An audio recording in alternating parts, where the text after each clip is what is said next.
My name is Aisha. I have always been a deeply religious Muslim, adhering to the traditions and strictly observing the religion of my family and community. My life flowed steadily. It seemed that nothing could shake my world until one day something happened that changed my perception of reality forever. It was a normal day, but suddenly everything went dark. The world seemed to stop. I felt my body grow light, the air around me filled with a strange stillness, and a soft whisper sounded in my ears, as if someone had called me. I was between life and death, and in that time I began to see things that couldn't be explained in words. A figure appeared in front of me, something that simultaneously inspired fear and immense peace. It was Jesus. He didn't speak in his usual voice. His words went straight to the heart, penetrated the soul, making it tremble. He said that I was chosen to learn the truth that connects religions and reveals their deeper meaning. His words pierced me to the bone. Islam, like Christ, brings light, but those who have gone astray have distorted the ways of faith.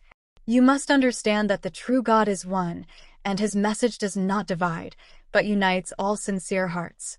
I felt a mixture of horror and awe. It wasn't just a vision. It was a message that shocked me.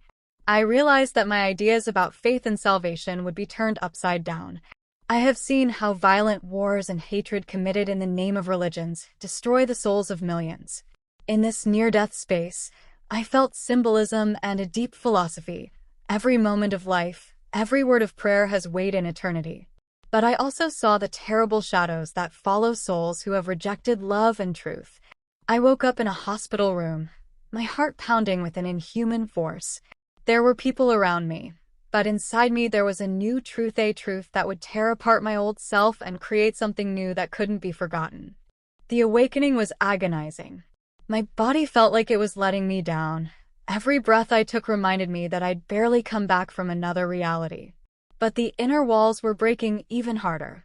My beliefs, which I had lived with all my life, became shaky, like fragile glass shattered by the lightning of revelations. I was lying in my room, the light coming through the curtains and playing on the floor in the form of golden highlights. It would seem that everything is so simple and calm, but inside me there was a storm. The words of Jesus never left my mind. The true God is one, and his message unites all sincere hearts. I stared at the prayer mat, the Quran lying next to me, and felt my inner struggle tearing me apart. I have always known that faith is not just about rituals and words, but about connecting with God. But now this connection has taken on new dimensions that I couldn't have imagined before. Fear gripped me.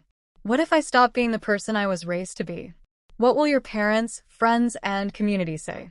I saw before me a path that led far away from the usual.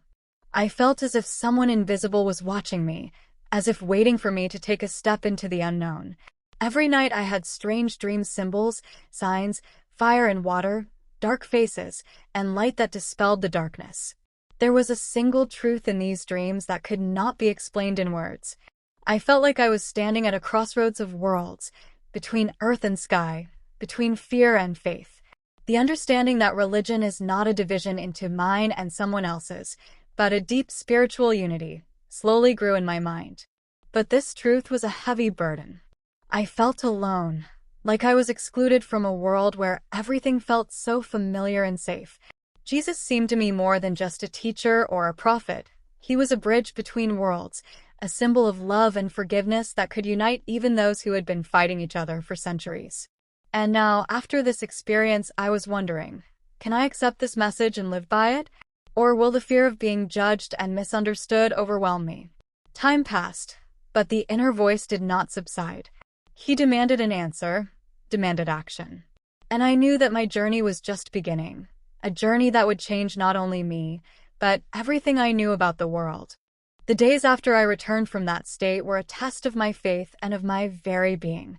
It was as if dark clouds of doubt were gathering around me, as if they were trying to block out the light that Jesus had kindled in me. I tried to talk to my family, but the words stuck in my throat. Their gazes, a mixture of pity and incomprehension, weighed like a stone on my heart. Aisha, you've changed. Maybe it's stress. Or a disease. I heard it. But I knew that what I was going through went much deeper. Every night I prayed, but the words sounded different. not just formally, but with awe and inner thirst. I searched for signs, confirmations, trying to understand exactly what I was meant to do. But the more I searched, the more I felt the old world being torn apart. I was starting to feel uneasy inside, not from external pressure, but from internal conflict. That part of the soul that was afraid of change, that clung to the familiar and is afraid of losing itself, has returned. I saw Elizabeth in a dream, a woman in white glowing, with eyes that reflected bottomless wisdom. She did not speak, but only showed the symbols: a cross, a crescent moon, and a star in flames. Truth is the light that goes beyond words, she seemed to say. These visions aroused in me fear, but also hope at the same time. I realized that my journey is not just a search for answers, but a struggle for a new life, where there is no place for prejudice and divisions. My doubts were as intense as my fear. Was it an obsession? By deception? Or is it really a message from above? I tried to understand the nature of my experience through books, prayers, and conversations with mentors, but no source could give a complete answer. And yet, every day my heart became clearer. Faith is not about following blindly, but about finding the truth and living by it, even if it means going against the current. I could feel the darkness receding, giving way to a light that illuminated not only the path, but also my inner fears, causing them to dissolve. One night, when the silence was particularly deep, I felt a sudden presence, as if the room was filled with a light that I couldn't see, but could feel with my whole body. At that moment, as if from inside me, a voice spoke, calm but commanding, full of love and at the same time strict truth. It was the voice of Jesus. He spoke not in words that I could just hear with my ears, but in words that touched the depths of my heart and mind. His message was simple but shocking. Aisha, there is a fear in your heart that you must reject your faith in order to find the truth. But truth is not a contradiction. It is one. The faith that you hold, and the faith of those who call themselves by other names, are all part of one great path to God. Don't be afraid of differences. Don't be afraid of division and hatred. I was shocked. My whole life has been filled with the feeling that truth belongs to only one religion, mine. And now this voice was saying that we were all part of a single spiritual canvas. He said that Islam and Christianity are like two sides of the same coin, created to lead people to the light, but often separated by human weaknesses and prejudices. Look into every person's heart, not at their labels, Jesus said. And remember that I have not come to condemn, but to save. This message seeped into my soul like cold rain into parched earth. At first it provoked internal resistance, but then it began to dissolve the stones of prejudice and fear. I realized that my journey would not end with a return to my old beliefs, but only with the recognition that the path to God is much deeper and broader than I could have imagined. When I woke up the next morning, I could still feel the warmth of those words. They seemed to glow inside me, illuminating the corners of my soul that had previously been closed and abandoned. But along with that light came a sense of unease. How do I explain this message to those who have spent my entire life teaching me to see others as strangers? How do I tell my family and friends that the truth may not be what I imagined it to be? My thoughts were a tangle of doubt and fear. But a new understanding was dawning inside me. Faith doesn't have to be a cage. If faith becomes a cause for hatred and division, then it is not faith, but human fear and pride. I remembered how as a child I dreamed of becoming a bridge, a person who connects opposites. It seemed like a naive fantasy at the time, but now, after that experience, it's become my mission. On this day, I began to explore my inner contradictions. I opened the Quran and the Bible, trying to see where the paths converged and where people got lost. In each line, I searched not only for words, but also for meaning, the invisible light that Jesus spoke. Sometimes I felt lost, like a wanderer at the intersection of endless roads. But in every shadow and turn there was hope that love and mercy could unite even the most diverse paths. My heart was filled not with fear, but with determination. Determination to move forward, despite the fear of being judged and misunderstood. After all, the one who gives light cannot remain in the shadows. As the days passed, my inner peace still seemed far away, as if it was hidden behind an impenetrable veil of fears and prejudices that I had carried for years. A storm was raging inside me, on the one hand, the voice of reason, demanding logic and proof on the other, the whisper of the heart, awakening something sacred in the soul, something that cannot be explained in words. One evening, I was sitting on my doorstep, looking up at the evening sky. The stars slowly lit up one by one, like the eyes of ancient witnesses watching my journey. In that moment, I realized that if truth is light, then my doubts are darkness that it must banish. I closed my eyes and remembered the words of Jesus, who had met me in that strange space between life and death. His voice was like a soft wake-up call. Truth is not a dogma, he said. Truth is love that breaks down the walls of misunderstanding. It does not divide people into friends and strangers, but unites them in one impulse, to live with mercy and compassion. These words touched the deepest chord of my soul. I saw before me the image of a bridge thin but strong, which connected the shores separated by an ocean of fears and illusions. But the path to this bridge was littered with challenges. Family, friends, society, they all demanded that I become the same person, not to ask uncomfortable questions, not to go beyond the established limits. I was afraid to go against the current. I began to notice a new power growing inside me, not one that was based on pride and stubbornness, but one that was fueled by humility and faith. I started writing a diary in which I recorded my doubts, fears, and new revelations. It was my inner temple, where I could speak openly to myself. Each entry became an act of liberation. I wasn't trying to find all the answers at once. I was learning to accept the unknown and trust the light that was already burning inside me. On one of these evenings, when the world seemed particularly fragile, I felt the darkness inside me recede. In its place, something new lit up, a quiet but confident light of hope and determination. I realized that my near-death experience is not just a moment between life and death. It was a new birth, an invitation to a life where fears cease to dominate, and faith becomes a force that can change not only me, but also the world around me. And this is what I had to convey to others, not in words of judgment, but in a voice of love and compassion that can open hearts and break down the walls of misunderstanding. After that evening, when I first felt a spark of hope in me, like a light wind of change, my inner journey took on a new meaning. But at the same time, I felt that the shadows of the past, the very wounds and fears that I had been trying to forget or hide for so long, were beginning to manifest with renewed vigor. They whispered to me in the night, reminding me of the pain, the misunderstanding, the places where I once lost myself. I realized that without the awareness of these shadows, the light in my soul can't really shine. I had to meet them face to face. Each memory was like an ancient symbol hiding a lesson. When I looked at them, I saw not only the pain, but also the moments when I was able to show strength, even if I didn't realize it at the time. These experiences were part of my journey, my trials and victories. I remembered my childhood, the strict limits of traditions and expectations that bound me. In my youth, I felt alienated by my beliefs and choices, which were different from the majority. Later, there were internal conflicts between what I knew and believed and what I felt deep down. It was all part of me, but I shouldn't have let those shadows determine my future. One evening, sitting in the quiet of my room, I felt a presence again, not material, but so real that my heart beat faster. A figure appeared before me, bright and soft at the same time, the image of Jesus. His eyes were filled with infinite compassion and understanding. "Don't be afraid of your shadows," he said softly. "They are part of the journey, but not the end of it. Let them pass through you and you will be free. Free not from pain, but from its power."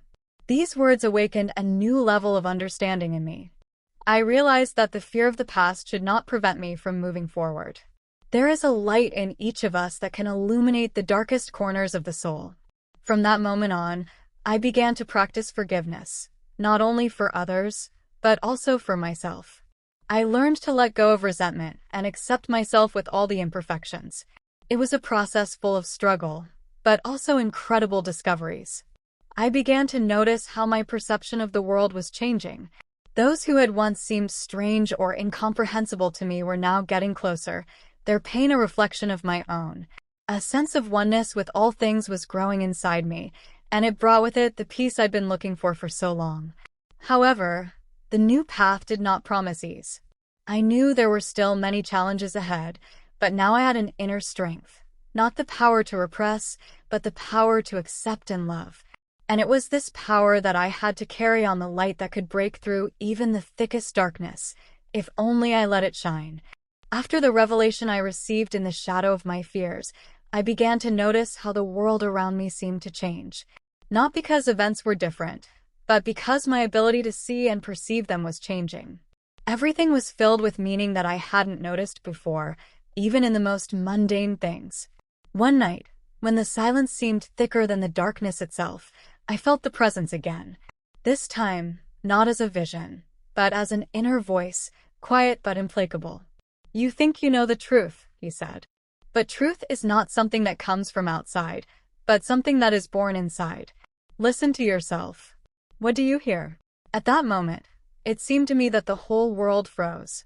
My heart was beating steadily, and my breathing became regular, as if I were disappearing into thin air. I closed my eyes and let my thoughts settle. There, in the back of his mind, a message began to appear, hidden behind layers of fear and doubt. "They didn't come to save us," the voice continued. "Many who call themselves light lead you on the path of delusion. They confuse power with righteousness, deception with truth." The words were like cold rain washing away naive illusions. I remembered countless conversations, meetings with people who seemed to me wise and holy, but now they were revealed to me in a different light. "The truth is often hidden behind masks," the voice said. "Don't let the outside light blind you. Look for the light in your heart, where there are no lies." At that moment, I felt something change inside me, as if a stone that had been lying on my soul for a long time had finally moved. It wasn't just the truth, it was a calling. I realized that my near-death experience is not an accident, but a gift that requires courage and determination. "You have a long way to go," the voice concluded. "A path where fear and faith will be intertwined. But remember, light doesn't fade into darkness. It only gets stronger if you let it burn."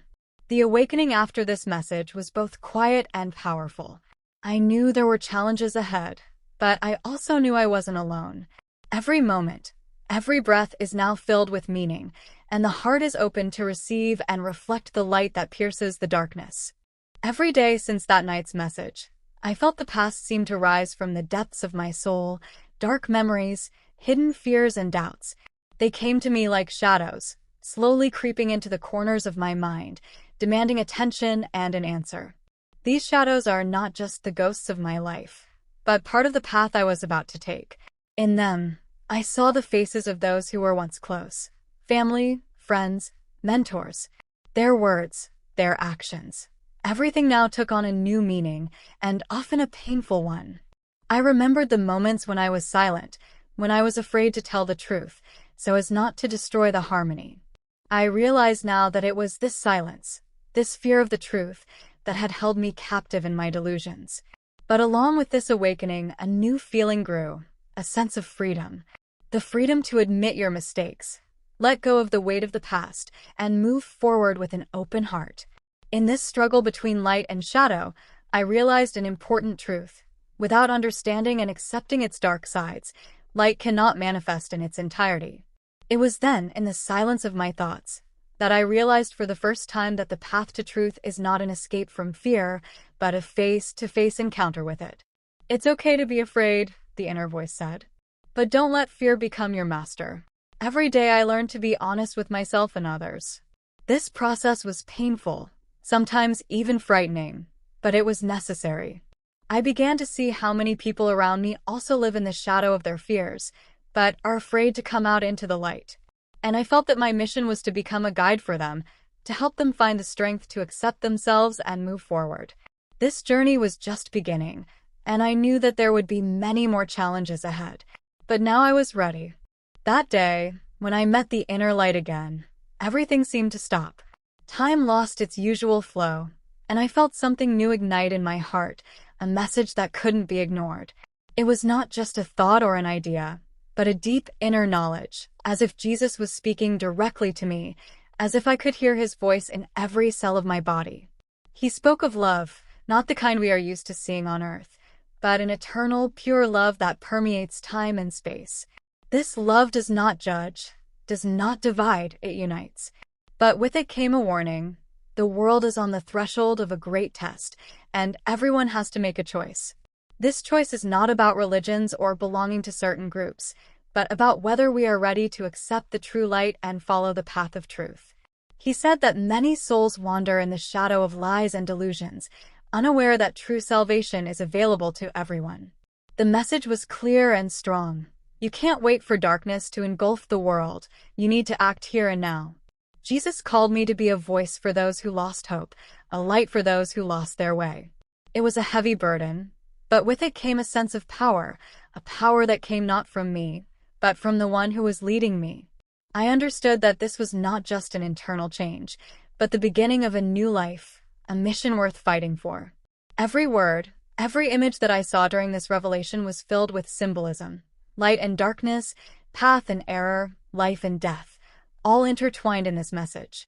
I knew I wasn't alone anymore. I had with me one who went through suffering for each of us, and his words became my shield and sword. From that moment on, my life changed forever. I began to listen not so much to external voices, but to the inner light that guided me through the darkness. And I was preparing to deliver this message to the world, a message of hope and truth. When I opened my eyes in my room, everything seemed the same. The familiar walls, the soft lamplight, the silence. But something inside me has changed forever. What I saw and heard during the near-death experience echoed in every cell of my being. I could no longer live with the emptiness and doubt that I once had. A new purpose has settled in my heart, to convey to people the message of love and warning that Jesus gave me. It was scary at first. How do you accept responsibility for such a mission? Who can hear me? But fear quickly gave way to inner calm and determination. I began to talk to my family and share my experience, not hiding my fear and doubts. Some did not understand, others rejected, but there were also those who listened with an open heart. Every word, every address, is a step on the path that now seemed to me the only correct one. I realized that this experience is not a punishment or an accident, but a gift and a task. The gift of insight and the ability to become a light in a dark world. The past was behind me, and I let go of my fears and doubts, opening up to a new life where the meaning is not in wealth or success, but in service and love. Now I know that we are all connected by invisible threads, and every action, every word is part of a great plan. My story is just the beginning. The story of how light can cut through even the thickest darkness, if we dare to believe and meet the truth.